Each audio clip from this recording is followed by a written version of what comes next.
Yes, Prabhu. Okay.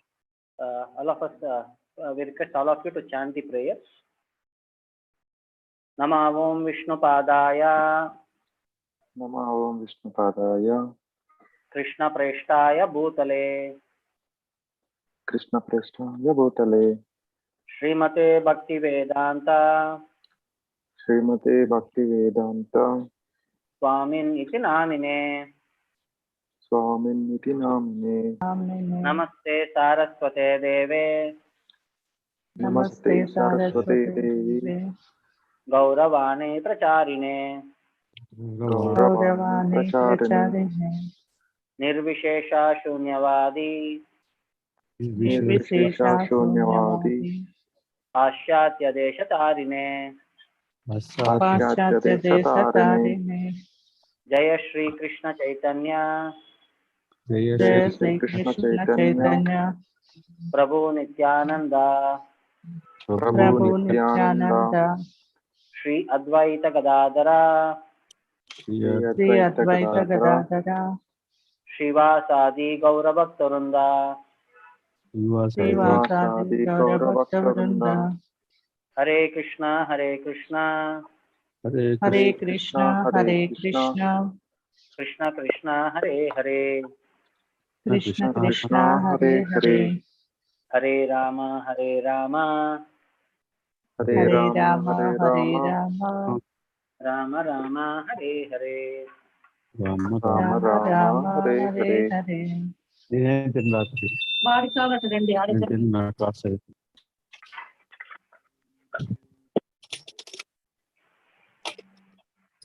So today we are going to discuss the essence of Bhagavad Gita in 7 verses.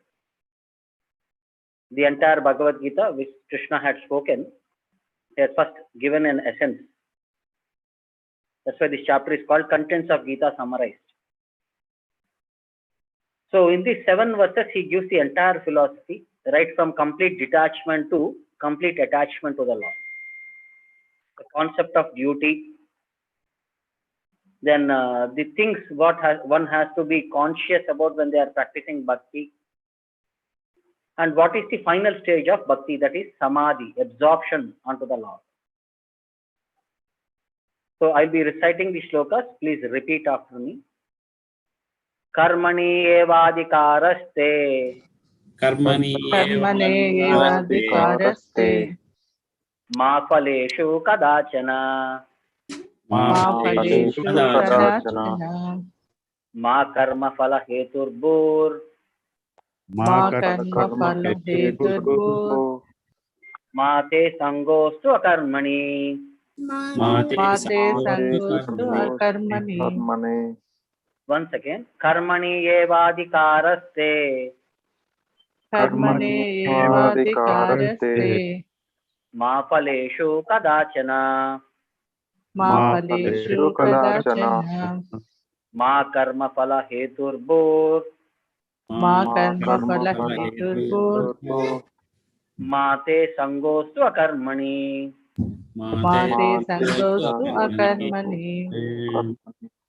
So Krishna, till now in the last verse he had mentioned, worship of the Lord is that you will get that vyavasayatmika buddhi.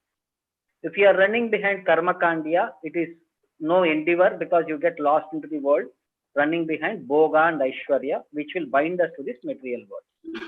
Now, when bhakti you are trying to do, what should be the mentality? Should I expect something from the process? Because everybody are expecting something from their endeavor. I do something because I am expecting a result out of it. So when the result comes, what should be your consciousness? See, karmani eva adhikaraste. You have a right to do your activity. That is prescribed duty. Whatever position we are, that prescribed duty, you have a adhikaraha. But ma phaleshu kadachana. But you are not entitled to the fruits of action. Ma karma phala heturbuhu. Never consider yourself to be the cause of the results. Karma phala hetuhu. Hetuhu means cause. Because of me, this result has come. Do not consider in that perspective. Mate sangostu akarmani. Do not become attached to the result and do not refrain from doing your duty. So this is what Krishna is explaining here. You have a right to perform your prescribed duty. Karmani eva adhikaraha. But you are not entitled to the fruits of action. Ma phaleshu kadachana. Never consider yourself to be cause of the results of your activity.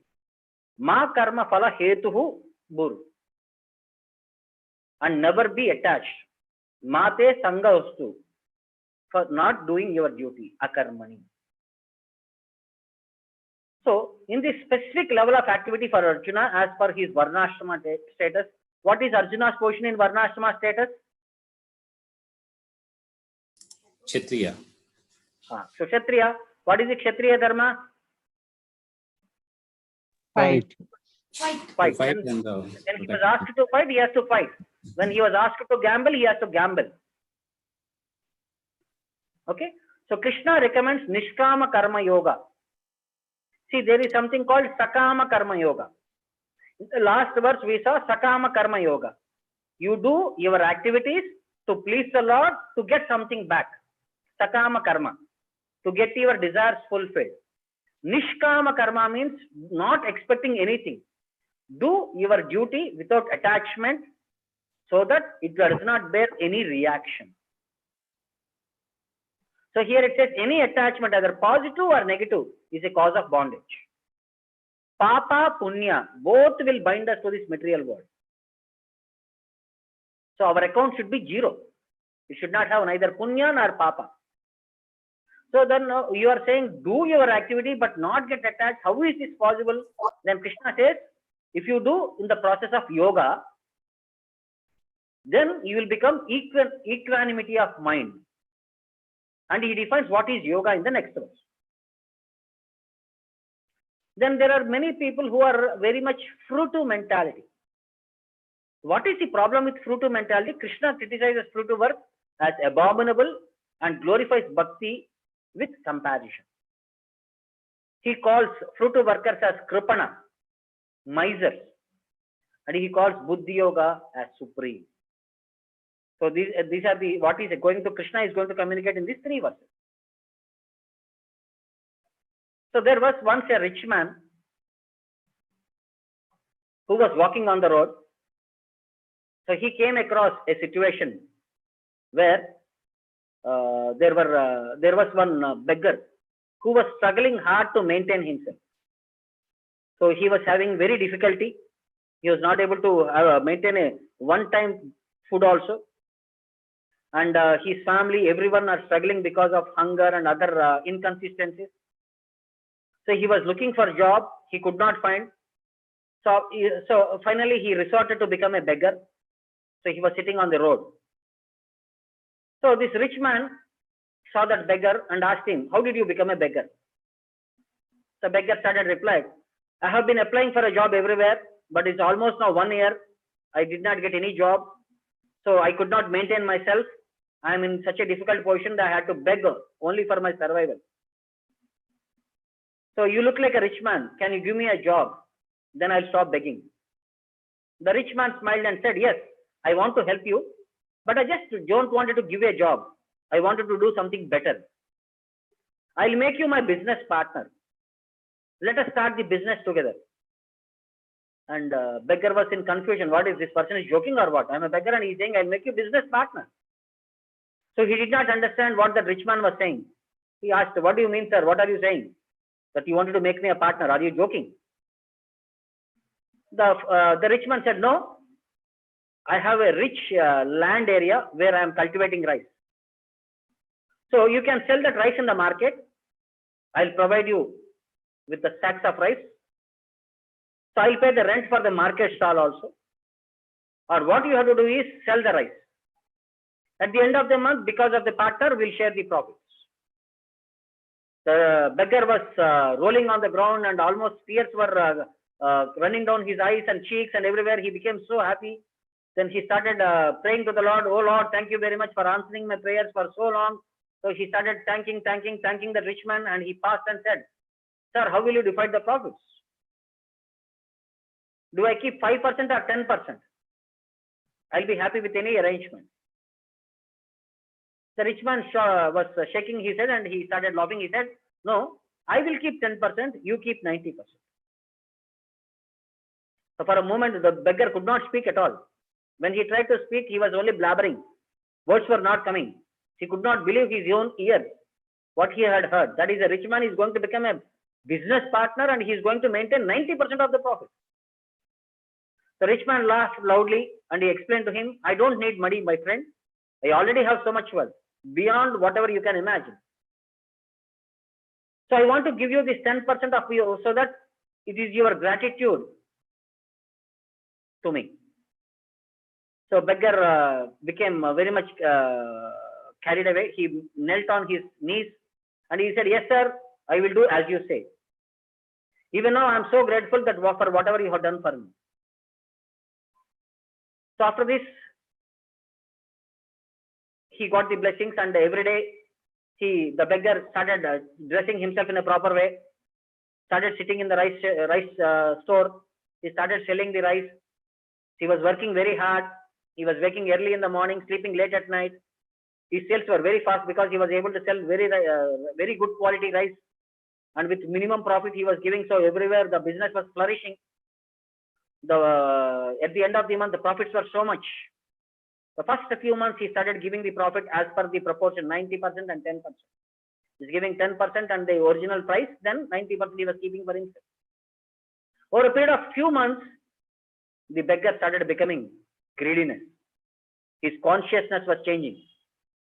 He was seeing so much money in his hands, and one idea grew in his mind. He started feeling, why should I give this 10% profit to my partner? I don't see him in the whole month here. I was the one who was working here whole day and night for this business, and I am doing all this hard work, and it is I who deserve this 100% profit. So when he was contemplating like that, a few minutes later, the rich man appeared there, asking to pay for the 10% of the profit. The beggar said, you don't deserve this 10%. I was the one who was working hard and I deserve all of it. And he slammed him on the face itself by closing the door and sent him away. Now, if you are a business partner, how do you feel about the situation? Can somebody answer? You should not forget your roots. Okay. What he should have done? I would have done whatever rich man was asking. The same way I'll continue forever until I stop the business or until I continue the business. Okay. The same. Any other opinions, please? Others?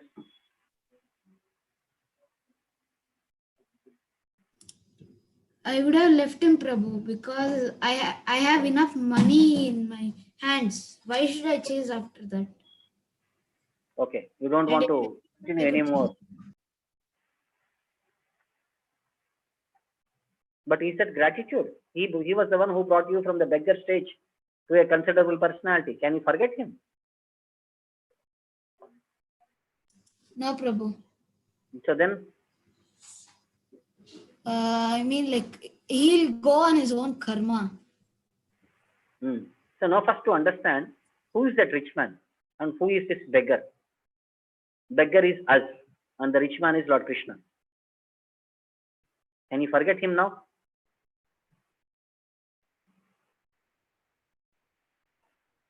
No, Prabhu.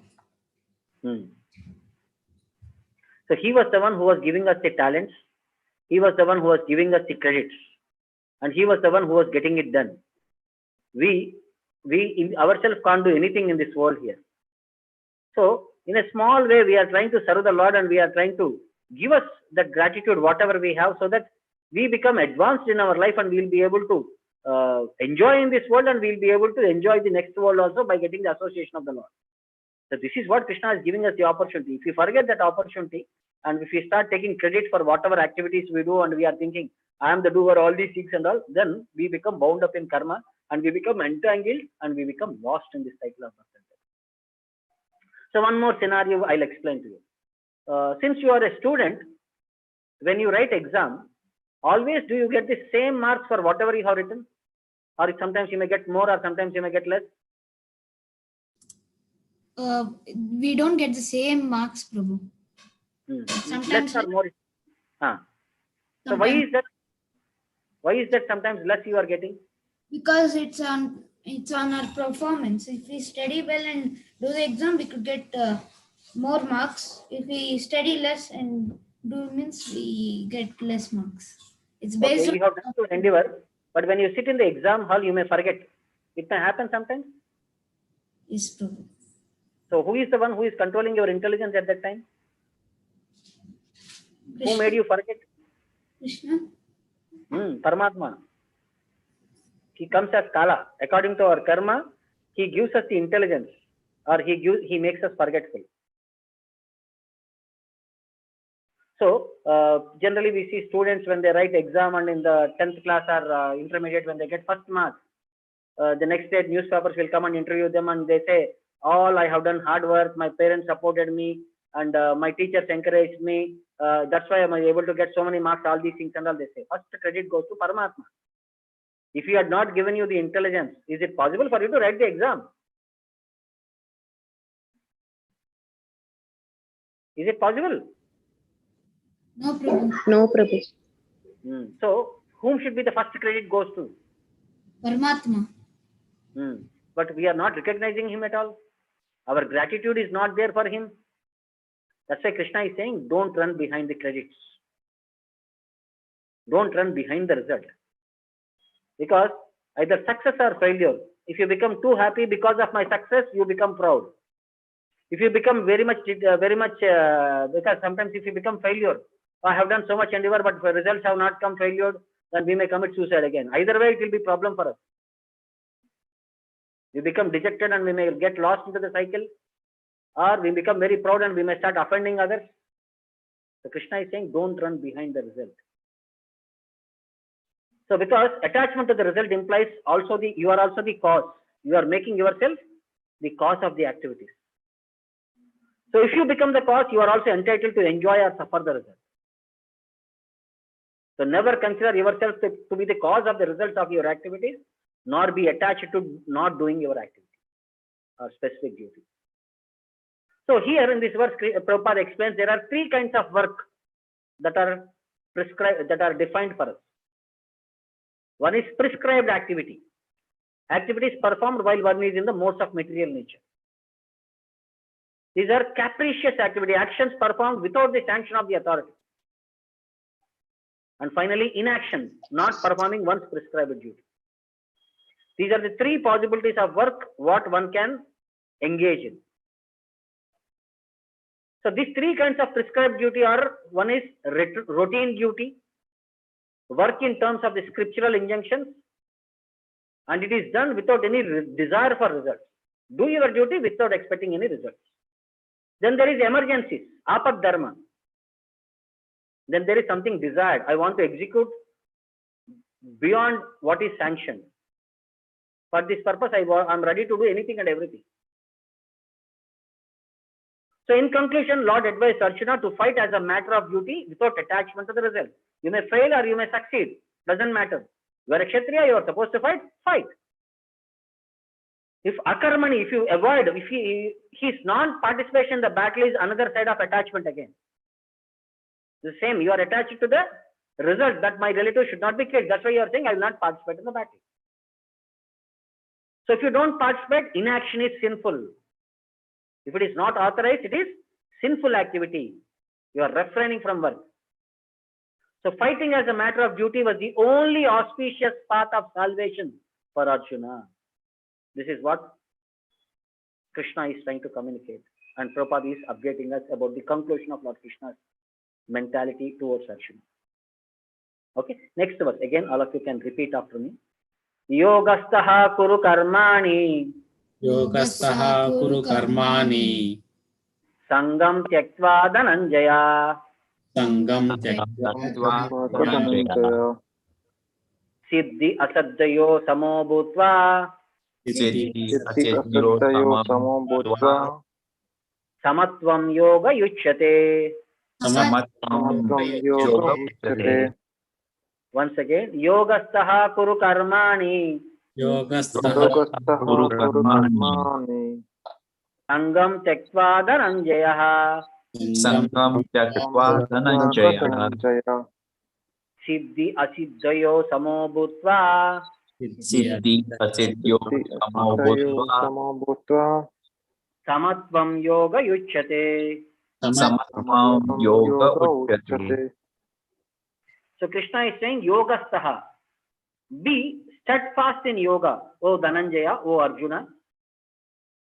Perform your duty, kuru karmani, and abandon all attachment, sangam tektva, to success or failure, siddhi asiddhayo, samo bhutva, such equanity of mind, samatvam yoga yuchyate, is called yoga. Samo bhutva samatvam, siddhi asiddhayo samo bhutva. You should be equal towards attachment and failure. Such evenness of mind is called yoga. Be steadfast in yoga, yogastaha, O Arjuna, Dhananjaya. Perform your duty, kuru karmani, and abandon all attachment, sangam tektva, to success or failure, siddhi asuddhayo, such evenness of mind, samo bhutva samatvam, is called yoga, yoga yuchyate. So Krishna tells Arjuna that he should act in yoga. And he defines what is yoga here. So yoga means to concentrate the mind upon the Supreme by controlling the ever-disturbing senses. Now people may ask, who is the Supreme? The Supreme is Lord Krishna himself. Because Lord is personally guiding Arjuna, Arjuna has nothing to worry about the results of the fight. Gain or victory is Lord's concern. Arjuna has to simply focus according to the Lord's dictation. If he does this, what will be the benefit? One can give up the sense of proprietorship. This ahankara, the sense of proprietorship, one can give up. And one has to become servant of a servant, dasanu dasa, which is the right way of discharging the duty. So even the aim of Varnashrama Dharma institution, in which Arjuna is a Kshatriya, is to satisfy Krishna. The definition of Varnashrama system itself, Varnashrama Charavata Purushena Parapuman, Vishnu Aradyate Pantaha. Every living entity in this Varnashrama circle has to worship Vishnu. That should be their center of attraction. So Arjuna is a Kshatriya and he is participating in this Varnashrama Dharma institution. So it is required for him to be part of that institution. And Vishnu Purana defines this Varnashrama as the whole aim is to satisfy Vishnu. Principle is no one should satisfy himself as is the rule in the material world, but one should satisfy only Krishna. If you try to satisfy oneself, we become bound up with the result. But if you try to satisfy Krishna, we become liberated from the result. So unless one satisfies Krishna, one cannot correctly observe even the principles of Varnashrama Dharma. Okay. In the next verse, Krishna is again saying there is a distinction. He is saying of the earlier problem, the kamya karma, desires versus bhakti. So please repeat after me. Durena hi avaram karma. Durena hi avaram karma. Karma. Buddhi yoga dhananjaya. Buddhi yoga dhananjaya. Dhananjaya. Buddho sharanam anvicha. Buddho sharanam anvicha. Krupanaha palahetavaha. Kripana Kopana palahetavaha. Balahetavaha. Durena hi avaram karma. Durena hi avaram karma. Karma. Buddhi yoga dhananjaya. Buddhi Buddhi yoga yoga dhananjaya. Dhananjaya. Buddho sharanam anvicha. Buddho Buddho sharanam anvicha. Sharanamanicha. Krupanaha palahetavaha. Kripana Krupanaha Balahetavaha. So Krishna is saying, Durena hi avaram karma. O Dhananjaya, O Arjuna, get rid of all the fruitive mentality. Durena, keep it far. The results of karma, fruitive activity. How? Buddhi yoga, by engaging in devotional service. How this can be possible? Buddho sharanam. by surrendering fully to that consciousness, anvichaha. Your desire, completely surrender your consciousness at the lotus feet of the Lord. If you do in this way, Buddho Sharanam Anvicha, to that consciousness, Sharanam Buddho, then Krupanaha Phala Hetavaha. Those who are running behind Phala are considered only as misers. O Dhananjaya, rid yourself of all fruitive activities. Durena hi avaram karma. By devotional service, Buddhi Yoga.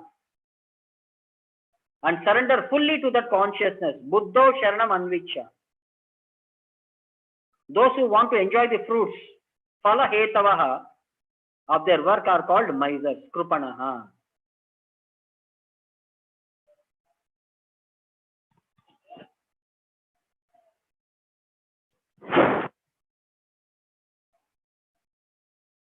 So, definition of miser. One who desires to enjoy the fruit of his own work just to be further entangled in this material world is called a miser. What is their mentality? They desire to enjoy the fruit just to be further entangled. Except for work in Krishna consciousness, all their activities are abominable because they continually bind the worker to the cycle of birth and death. They do not know how to utilize the assets of the riches, which they acquire by good fortune or by hard labor. So one should therefore never desire to be the cause of work. Everything should be done for the satisfaction of Krishna. This is the perspective what Prabhupada is trying to explain to us. So in this again, there is one more context here.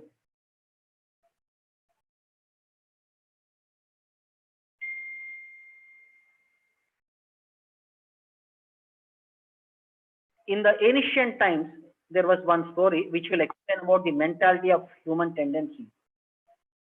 There was a thief who went to a market to steal a bag of onions. So when he was stealing, people caught him and they thrashed him and they took him to the judge. The judge gave him 3 choices of punishment. Either he had to eat the entire onions, what he had stolen at one sitting, or take 100 lashes of a whip, or 3, pay a fine. The man said that he would eat the onions. He began confidently, but after eating few, his eyes started burning, his nose started running, and his mouth felt as if he was on fire. Then he said, I can't eat the onions, give me the lashes instead.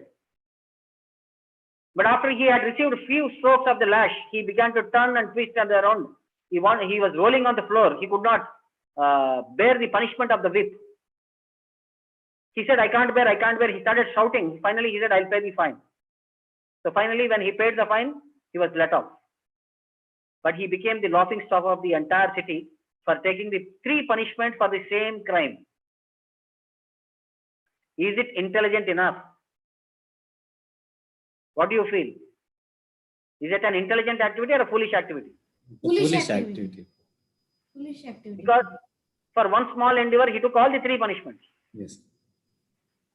So our endeavors in this material world are also similarly. We do all these foolish activities and we become more and more intact. We do one activity. We try to do in one style.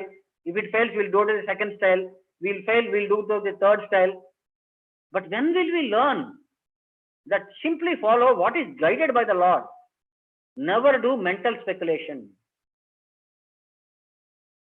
This is the instruction what Krishna is updating us, what acharyas are trying to communicate to us. Don't try to individually invent something. Accept the decision of the Lord. Accept the guidance of the acharyas, how to lead this life. They know everything. They give us the best solution for us for the circumstances, so that easily we can cross all these circumstances and go back home, back to Godhead. Don't struggle in this world.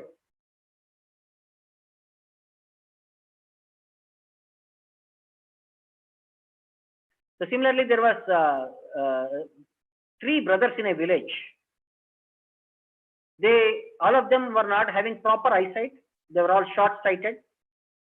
They had a huge house, bangla. So all the three brothers, one day when they were having their lunch, the younger one suggested that who should take care of the finance. The elder brother's sight is so bad, he cannot see how much money he is receiving or giving. And people are taking advantage of his disability. The second one started saying, as if you can see better or what. If you are saying our finance should be handled by one of us, who has the best side, then it is I who should be given this charge. I can see better than both of you. Then the elder brother started saying, let me hide out whatever you are saying. So let us, once for all, we'll settle this. I heard in a nearby temple, they are going to inscribe a name board with a saying about in the mid doorway tonight. Let us go there tomorrow morning and test our vision. Whoever can read the inscription with the least strain will get charge of your money. Agreed. Then all the brothers said agreed. So let us now go and do our duty. As soon as everybody was gone, the elder brother sneaked out of the house and he went to the temple there. He met the pujari and he had asked, I heard that you are putting an inscription over the doorway. Can you tell me what the inscription reads? He said, Dharmo Rakshati Rakshitaha. Do your duty and this Dharma will protect you at all times. The elder brother went away, understanding his cleverness. After a few minutes, the middle brother came there. Then again he asked, can you tell me what the inscription you are going to put over the doorway? The pujari said, the same thing, Dharmo Rakshati Rakshatiha. And he said, is there anything special? He said, around that shloka, there will be a nice decoration of the flower arch. There will be a flowers decoration around this statement and all. Then second brother became very much happy and he became very pleased and he went away. In a very short time, the third brother also arrived there. He inquired, what is that writing on the donor's board? He said, at the bottom of the board, along with the inscription, the donor's name is also going to be written there. So-and-so family had donated this board. So the third brother became very happy. So he went back home. So the next day morning, all the three brothers came to the temple. They started saying, see, the inscription board has been kept there. The elder one said, I can clearly make out the writing. It says, Dharmo Rakshati Rakshataha. Then the second brother started saying, your sight is better than what I thought, but not definitely better than mine. I see there is a flower decoration around this entire shloka. So he said, what decoration? There is a flower decoration all around the tablet. The second brother was joyfully explaining all these things. Then the younger brother saying, very good, very good. But can either of you see any other writing is there on the tablet besides this inscription? Then the second brother started saying, is there any other writing? His face was falling. What other writings are there? Then the third brother started saying that there is a description of the donor who has donated this board. Can't you see it? It's there at the corner. So when all the three were discussing like that, the pujari who had been discussing with whom they had inquired had come there and he said, oh, you have come to see that board. He said, sorry, we could not put it up in the evening. We'll put it up today evening. So what did you understand in this perspective?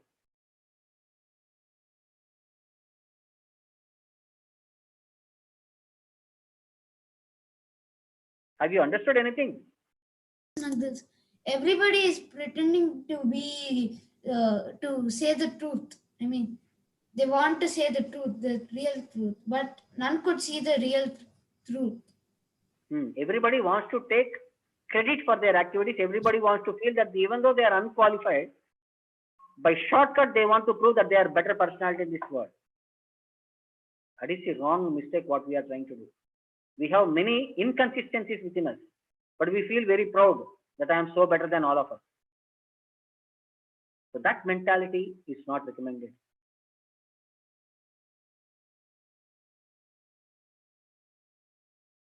Okay, next again, all of us again repeat the verse. Buddhi yukto jahati ha. Buddhi Buddhi yukto jahati ha. Ube Shukruta Dushkrute. Ube Sukruta Kruta Dushkrute. Krute. Tasmad Yogaya Yujjasva. Tasmad Yogaya Yujjasva. Yujjasva. Yoga Karmashu Kaushalam. Yoga Karmashu Kaushalam. Kaushalam. Buddhi Yukto Jahatiha. Buddhi Yukto Yukto Jahati. Jahati. Jahati. Ube Shukruta Dushkrute. Ube Ube Sukruta Dushkrute. Dushkrute. Tasmad Yogaya Yujjasva. Tasmad Tasmad Yogaya Yogaya Yujjasva. Yujjasva. Yoga Karmashu Kaushalam. Yoga Karmashu Karmashu Kaushalam. Kaushalam. So Krishna is saying, Buddhi Yuktaha, one who is engaged in devotion service, Jahatiha Ube Shukruta Dushkrite. He rids himself of both good and bad actions even in this life. Tasmat Yogaya Yujjasva. Therefore, strive for that yoga, Yoga Karmashu Kaushalam, which is the art of all work. The man engaged in devotion service, Buddhi Yuktaha, rids himself of both good and bad actions. Jaha iti aha, jahati iha. Means can get rid of in this life itself, obey both Shukruta Dushkrite, both good and bad results. Therefore, strive for yoga. Tasmad Yogaya Yujjasva. O Arjuna, which is the art of all work. Yoga Karmashu Kaushalam. So since time immemorial, every living entity has accumulated various karmas, either papa or punya, and he is continuously ignorant of his real constitutional position. That he is Jiva and he is supposed to serve the Lord as per his servant. But because of being ignorant, he is engaging in all sorts of activities and becoming more and more entangled. Now Krishna is saying how to remove this ignorance. So how we can remove this ignorance? By surrendering to Krishna as per the instruction of Bhagavad Gita. Then we become liberated from the chain of action and reaction and birth after birth. So Arjuna is therefore advised to act in Krishna consciousness, the purifying process of resultant action. You do bhakti, you do all sorts of activities in bhakti, but the result will be zero. This is called akarma. Akarma, karma, vikarma, akarma. Karma means as per rules and regulations. Vikarma means not following the rules and regulations. Akarma means bhakti. By engaging, we become free from results of activity. So Krishna is encouraging Arjuna to act in akarma, which will not only purify all the sinful reactions and pious reactions which are accumulated over life, but it will also liberate us from the cycle of birth and death. Okay, next. Please repeat once again. Karmajam buddhi yuktahi. Karmajam Buddhi Yukta. Phalam tyaktva manishinaha. Palam Tattva Manishinaha. Janma bandha vinurmuktaha. Janma Bandha Nirmuktaha. Padam gachanti anamayam. Padam Gachanti Anamayam. Karmajam buddhi yuktahi. Karmajam Buddhi Buddhi Yuktahi. Yuktahi. Phalam tyaktva manishinaha. Phalam Tyaktva Manishinaha. Janma bandha vinurmuktaha. Janma Bandha Vinurmuktaha. Padam gachanti anamayam. Padam Gachanti Anamayam. So the wise, intelligent people, buddhi yuktaha, engage in devotion service and take refuge in the Lord and free themselves from the cycle of birth and death. Karmajam phalam tyaktva manishinaha. By renouncing the fruits of action in this material world, janma bandha vinurmuktaha, and in this way they attain the state beyond all miseries. Padam gachanti anamayam. Amayam means miseries, anamayam means beyond all miseries. that padam, to that Vaikuntha, that place, everybody will be approaching.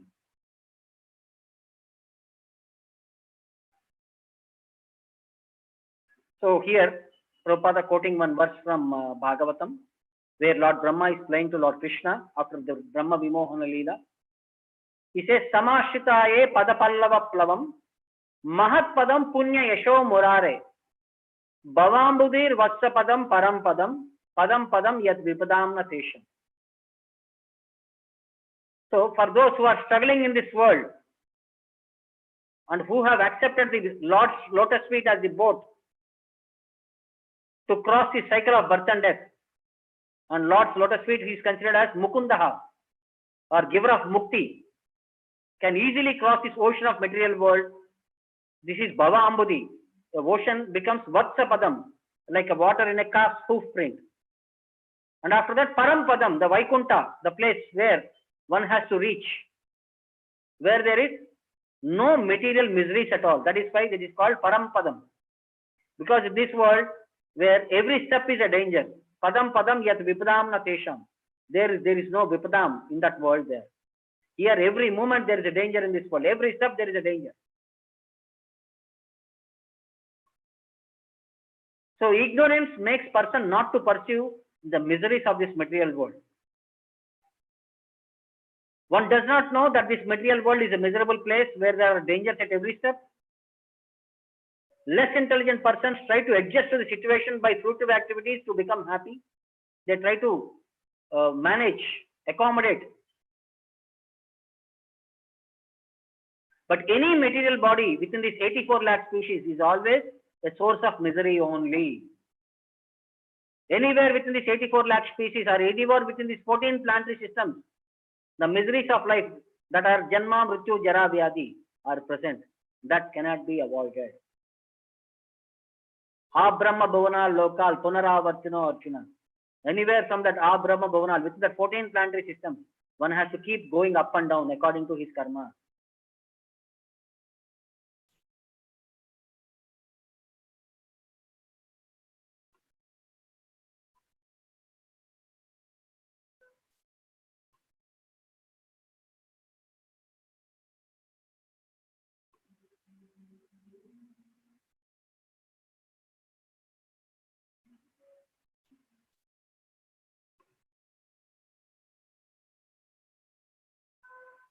But one who surrenders his real constitutional position as the eternal servitor of the Lord and knows the Lord's position engages himself in the transcendental loving service of the Lord. So surrendering as the eternal servitor and knowing, understanding the position of the Lord are very important. Whom are you surrendering? What is his capacity and what is my capacity? To know one's constitutional position means to know the sublime position of the Lord also. So if you know properly, then what happens? We become qualified to enter into Vaikuntha, where there is no material, miserable life, nor the influence of time and death. So service for the cause of the Lord is called Karma Yoga or Buddhi Yoga, devotional service to the Lord. But the one who foolishly or wrongly thinks that Jiva's position and Lord's position are on the same level is understood to be in deepest darkness. And he becomes ineligible to engage in devotional service to the Lord. He tries to become the Lord himself and he pays the way for the repetition of birth and death. He becomes entrapped in this world because of his foolish activity.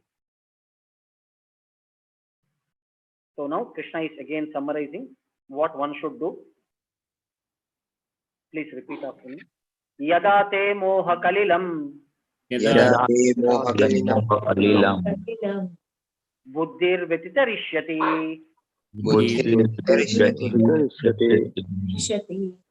tada gantasi nirvedam tada gandasi nirvedam Vedam. sotavyasya sutasya cha Sotavyasya shrutasya cha yada te moha kalilam Yada te moha kalilam buddhir vyatitarishyati buddhi Viditarashyati tada gantasi nirvedam तदा गण्डासि निर्वेदम् वेदं श्रोतव्यस्य श्रुतस्य च.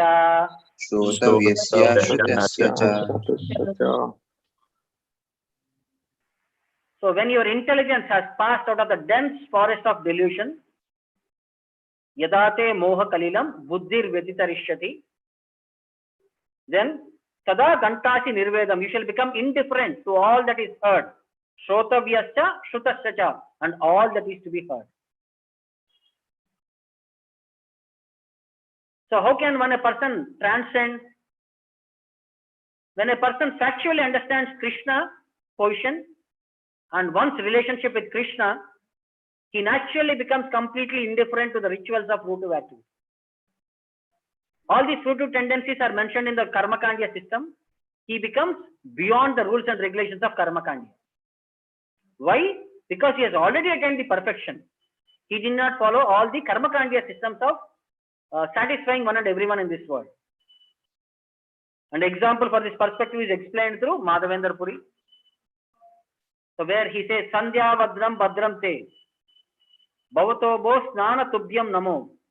He's saying, Sandhya Vadram, please forgive me if sometimes I am not able to do my material duties. Oh demigods, please forgive me if I am not able to offer my respects on time. Because he says, Smaram Smaram Agam Harani Tadalam Manye Kim Anyemami. Because I have been engaged in the service of Yadava Kulottamasya, Samshad Vishaha. When I remember the Supreme Lord Krishna, the enemy of Kamsa, thereby I become free myself from sinful bondage. I think this is sufficient for me. Then for whose purpose are these Vedic rituals? Whom are they intended for? So these Vedic rites and rituals are imperative for neophytes.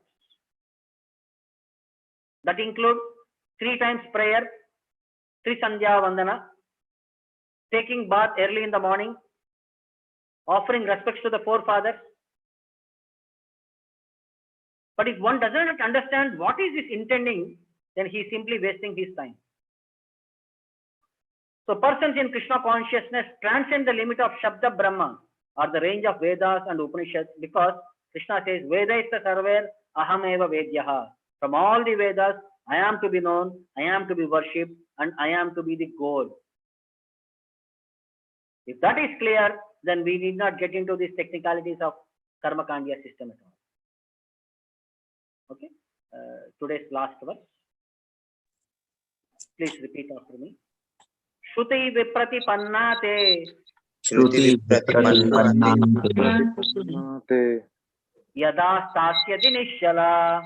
यदा स्यास्यति निश्चला Samadho achala buddhihi. समाधौ अचला बुद्धिः Tada yogam avapsyasi. तदा योगमवाप्स्यसि Shruti viprati pannate. श्रुतिविप्रतिपन्नाते Yata stasyati nishala. यदा स्थास्यति निश्चला Samadho achala buddhihi. समाधौ अचला बुद्धिः Tada yogam avapsyasi. तदा योगमवाप्स्यसि Okay, Krishna is saying, Shruti viprati pannate, when your mind is no longer disturbed by the flowery language of the Vedas, and you are firmly fixed, yada stasyashi nischala, chalaha means moving, nischala means we are fixed. In what?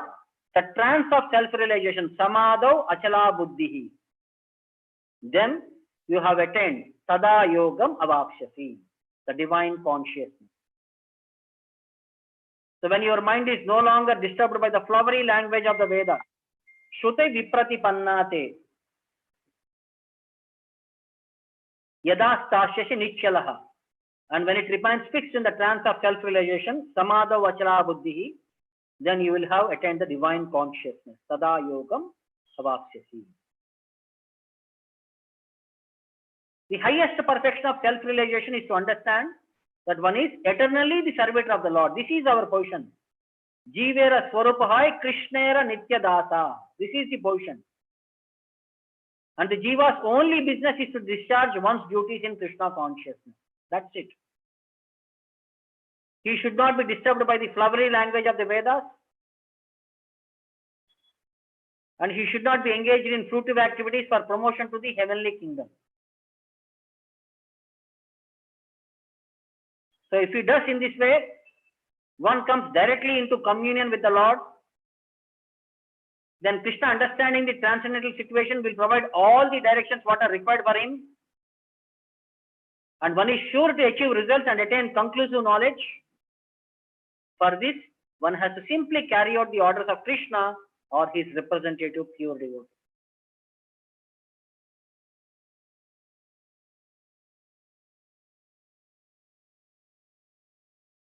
So,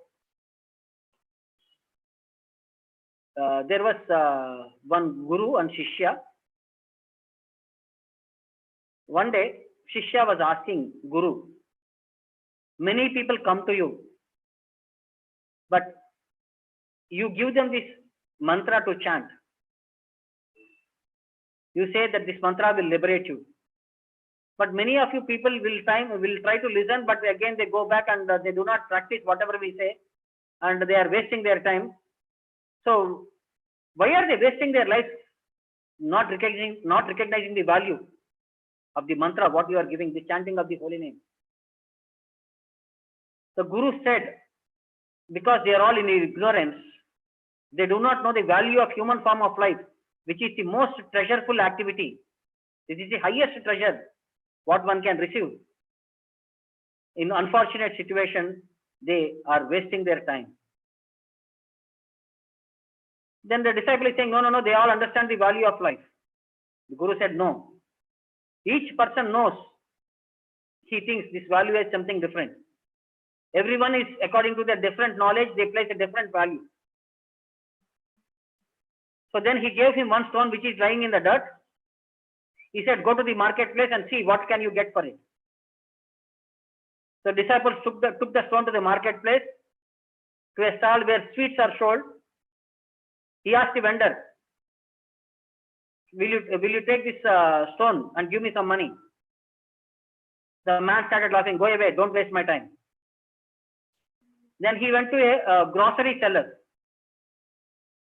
The seller said, I have so many customers to do. I'll give you some onion or some grains for it. I cannot give more than that. Then the disciple tried many other shops, but there was no better response. Finally, he came to a jeweler. When the jeweler saw the stone, his eyes became wide open. He said, I am sorry, I don't have so much money to buy this stone from you. But I'll give you some money. Give me once, I can hold it and see closer.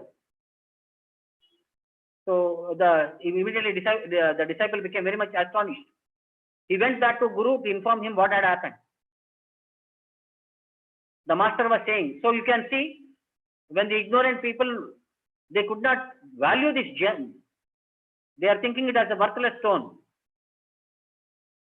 If someone knows the value before it, then people will go crazy. So that is the value of this human form of life. So if you want to trade for whatever you want to get out of it, that is yours. You are wasting your life. You are wasting your endeavor. So you have to be very careful. So the conclusion is for us, bhakti is the main principle. Engage in devotional service. That is the only opportunity which will liberate us from the cycle of birth and death. And when you engage in bhakti, you will get into complete samadhi principle, where Lord is going to guide us at every moment. Lord will help us for those who help themselves. So there is one story of Sati Sakkubai. How many of you heard that story? We saw your video, Prabhu, today. It was beautiful. Okay. Very nice, Prabhu. Wonderful. Very nice, Prabhu. But we knew the story earlier also. So once again, we'll because for the other devotees' purpose, we'll try to show also. And one more video is also there. Mahavishnu. Shall I show? Yes, Prabhu. Yes, Prabhu. Yes, Prabhu. Yes, Prabhu.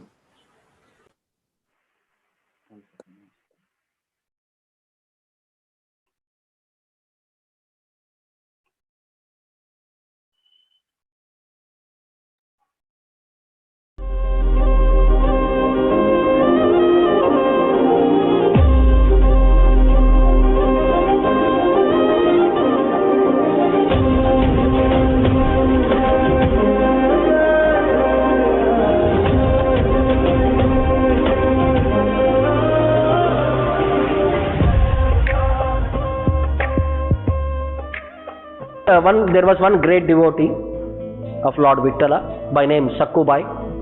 So there lived a poor couple in Pandharpur. Even though they are poor at material terms, but they are very rich in their hearts, ardent devotees of Lord Vittala.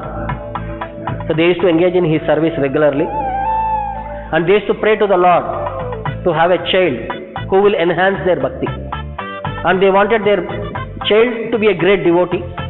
So she used to assist her mother in daily serving the Lord. So they used to go have darshan of the Lord.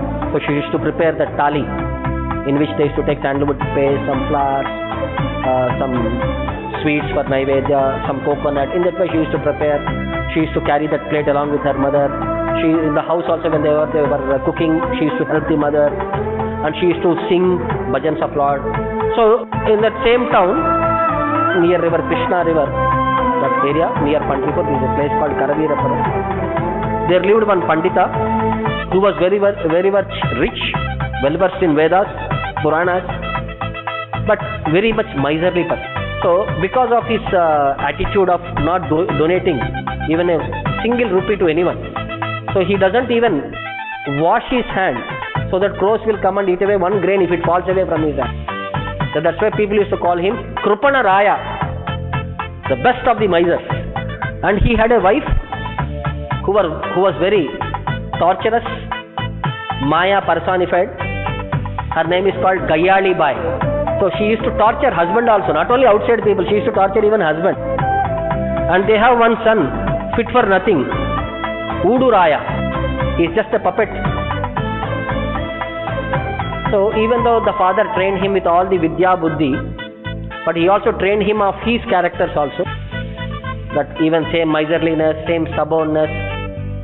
So when the boy became older, they were looking for a girl. So nobody was coming to give a girl to them, because if their name is known, nobody will give daughter to them.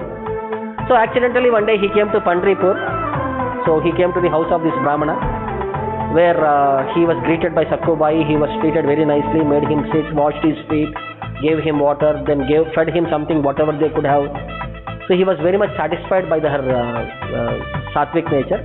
Then he thought she is the best girl, and since they are coming from a lower family, very poor family, so then he offered that I will marry your daughter to my son. And the parents were also very much elated. They didn't know that they thought he is a rich man, but never know of their personal life. So he thought, we are staying in poverty, we thought this is the best opportunity, our girl can lead a very good life. So the boy's family came, and this poor Brahmana was able to accumulate some money so that he could do the marriage nicely. Marriage happened for 5 days. The moment she came back to the house, it became a torturous life for her. She has to feed the cattle, she has to wash the vessels, she has to cook, she has to go fetch water from the river. After doing all these things, still they are not satisfied. The mother-in-law used to come and scold her for every small mistakes, insignificant mistakes also she used to treat her.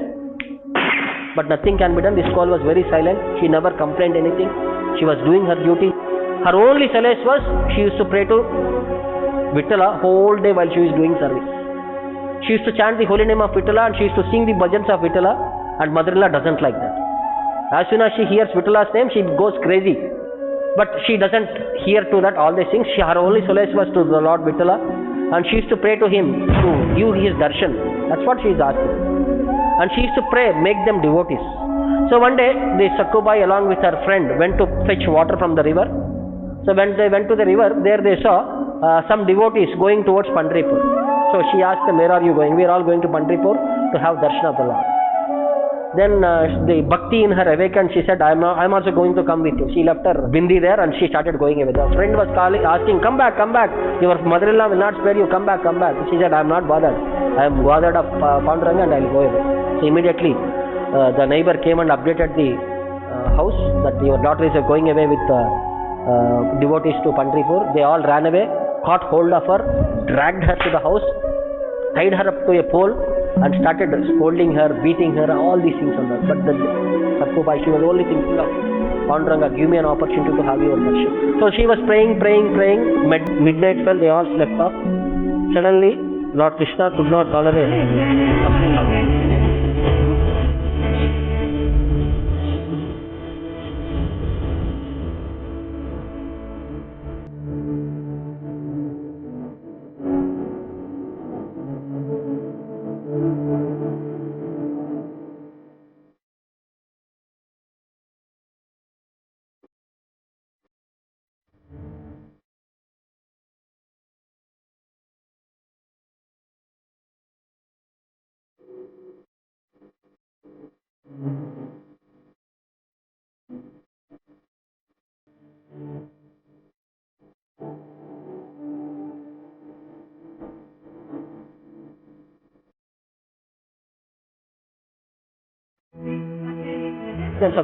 And they all say, because of you we had darshan of Vittala here itself.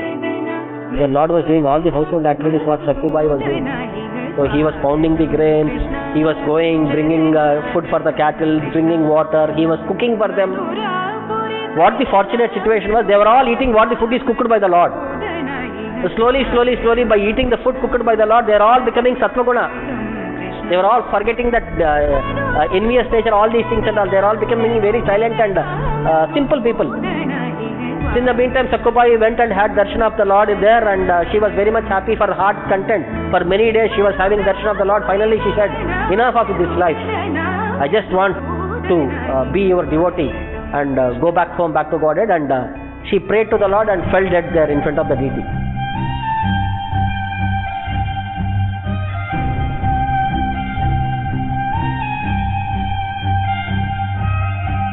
Then all the local people who, because she died, they went and cremated her.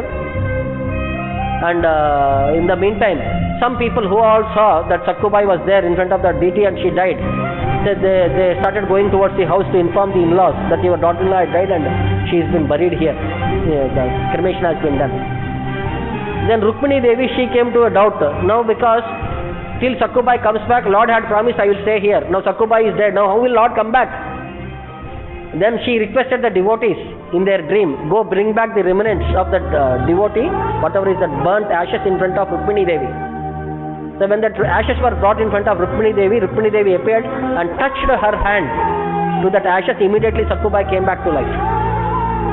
And she explained the whole thing. The lady who had come to liberate you is Lord Vittala. And here you had promised him that till you comes back, Lord will not come back to me.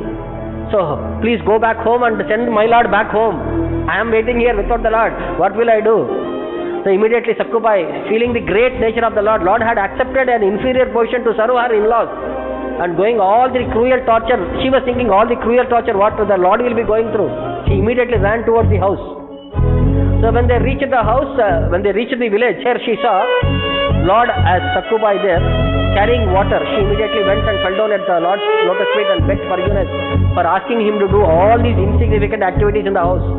And the Lord also blesses her and says, I am very much pleased by your bhakti that I am accepted this inferior position. Then Lord blesses her that very soon your house will be all of devotees and you will be having regular opportunity to visit me. And because of your mercy, entire your town will become devotees. So Lord blessed her and vanished.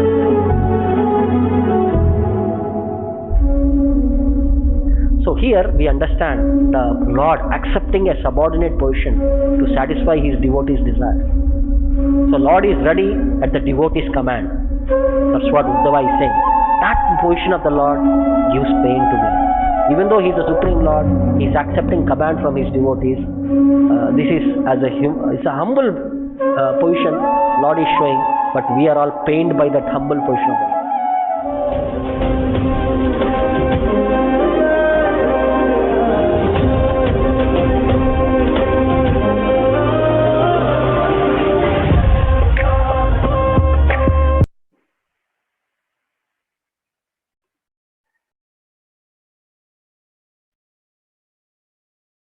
So one more video also we have released today.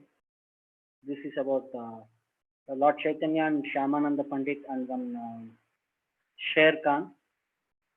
There is a possibility, please watch there.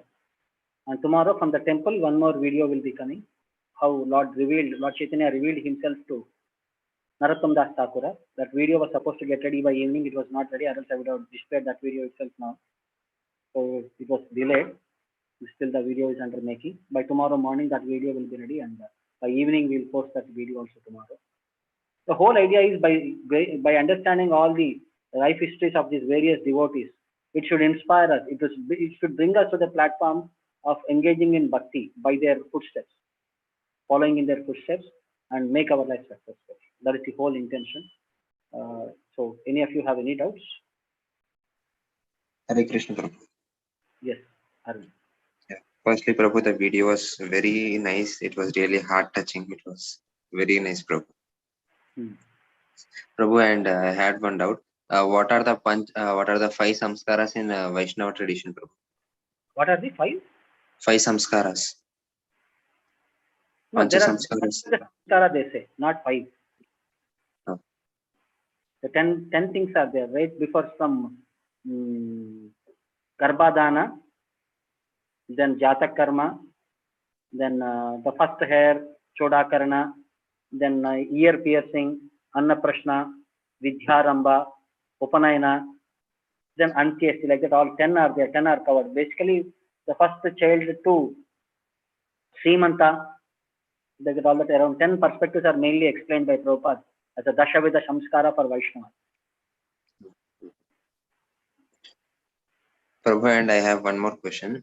Anybody who takes shelter in the Lord's feet, they will be obviously saved by the Lord.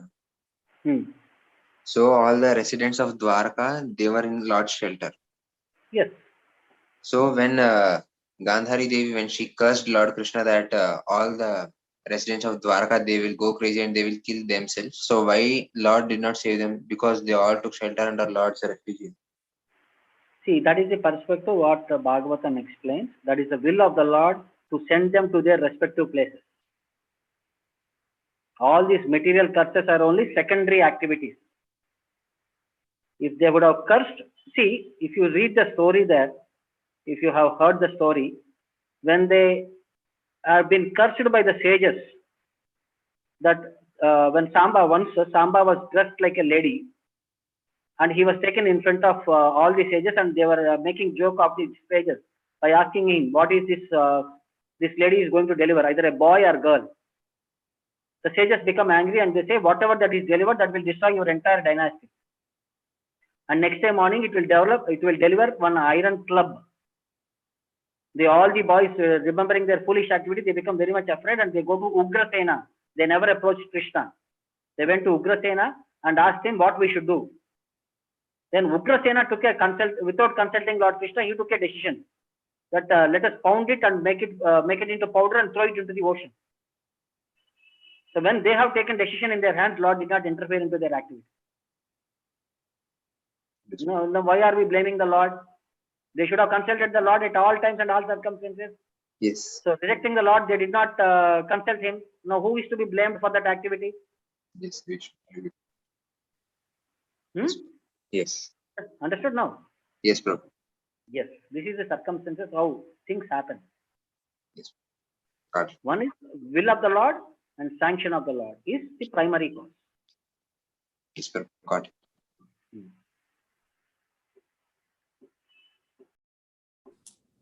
Prabhu, Then, I okay. have Okay, continue. Ask. Gandharva Devi has cursed them, they'll go crazy and kill each other, right, Prabhu? Then they won't get any sin for them. I mean, like, without the authority of the god, they start killing each other. Later, they are sanctioned by Krishna to go to Prabhasa Kshetra and they are engaged in sacrifice of charity, all these things and all. And because it is sanctioned by the Lord, they are all associates of the Lord who had come. So all the demigods, see, in this there are two categories of people who had come as the associates of the Lord. Those who came from Vaikuntha, those who came from the earthly planets, means heavenly planets, all the demigods and all. So these people who went there are the people who came from heavenly planets. They are not the eternal associates who came from Vaikuntha. There is a difference there. If you read 3.3.25 verse, translation, that clearly says, the 25 to 27, clearly it states, the eternal associates, they stayed back in Dwarka, they did not take in that fratricidal war.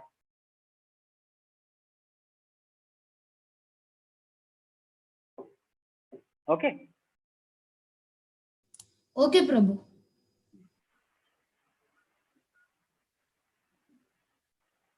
Then thank you all of you. We'll meet after 2 weeks. You told that the Iron Club will destroy one dynasty, right, Prabhu? When they powder it and throw it into the ocean, how will it destroy them? So because that is the curse, because of this Iron Club, it will all destroy the Yadu dynasty. That powder, when it was thrown into the ocean, it came back to the shore because of its heavy weight. and it got soaked into the land and became weeds, which had become like iron rods. So when these people drank that intoxication, they started fighting that rod along with that rods, and they all got killed by that rods. Okay, Prabhu. Prabhu, is there no class next week? Next week will be Balaram Jayanti, the temple festival will be there, and Balaram Jayanti class will be there. And that next week is Janmashtami. Yes. So coming 2 weeks we will not have the session. We will keep it again on next after Balaram Jayanti onwards.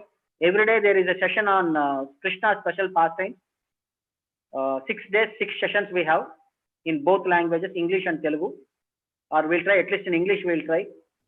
6 days, 6 sessions of various prayers on Lord Krishna from Bhagavad. What time, Prabhu? Every day? Every day somewhere around 7 to 8, half an hour. Okay. And the same link. On Zoom, right, Prabhu? That will be YouTube, directly YouTube. Directly YouTube. Okay. Because it will be recorded and it will be premiered on YouTube. Yes. So every day different prayers from Bhagavatam we will try to understand. Like Kunti Maharani prayers, sometime this Rukmini Devi's love letter to Lord Krishna, Nice. Nagapatni's prayers to the Lord, Dvijapatni's, like that Kaliya's wife's prayers, like that various topics are there. We'll understand their prayers and their perspective and what Prabhupada communicates to us in these prayers. So it's a hectic preparation is there for us. After Balaram Jayanti, right, Prabhu? After Balaram Jayanti. Okay. So Monday to Saturday, 6 days, 6 sessions will be there. Okay. Okay, then thank you all of you. Hare Krishna. Hare Krishna. Thank you for the wonderful video, Hare Prabhu. Krishna. Hare Thank you, Krishna. Prabhu. Hare Krishna. Hare Krishna. Hare Krishna.